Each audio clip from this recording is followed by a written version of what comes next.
ध्यान देंगे, ये रिवीजन आपका। पहली पंचवर्षीय योजना 1951 से 56, हेराल्ड डोमर मॉडल, कृषि विकास पर ध्यान दिया गया, सिंचाई पर आईआईटी की स्थापना की गई।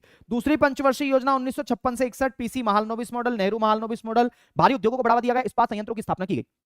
तीसरी पंचवर्षीय योजना 1961 से 1966, गॉडगिल योजना पर आधारित, इसमें आत्मनिर्भरता और कृषि और उद्योग दोनों पर ध्यान दिया गया। फिर बात करते हैं मेरे साथियों योजना अवकाश की, 1966 से 69, 3 साल की योजना, इसमें एनुअल प्लान बनाए, एक साल की योजना बनाई, ग्रीन रेवोल्यूशन को हमने इसमें शुरू किया। चौथी पंचवर्षीय योजना 1969 से 74 तक, गॉडगिल फार्मूले पर आधारित, गॉडगिल योजना के नाम से तीसरी पंचवर्षीय योजना, गॉडगिल फार्मूले पर आधारित चौथी पंचवर्षीय योजना, याद रखना है, याद रखना है, याद रखना है। चौथी पंचवर्षीय योजना में 14 बैंकों का राष्ट्रीयकरण किया गया था, स्थिरता के साथ साथ आर्थिक विकास और आत्मनिर्भरता की प्राप्ति करना चौथी पंचवर्षीय योजना का क्या था, उद्देश्य था। पांचवी पंचवर्षीय योजना 1974 से 78, डीपी धर्म मॉडल, गरीबी हटाओ, गरीबी हटाओ, गरीबी उन्मूलन, गरीबी उन्मूलन, 20 सूत्री कार्यक्रम, न्यूनतम आवश्यकता कार्यक्रम, कई सारे कार्यक्रम है ना, एक साल पहले ही समाप्त, ओनली 4 वर्ष की योजना। अगली 8वीं पंचवर्षीय योजना, ये 6वीं कहां गई है, नहीं है, कोई बात नहीं।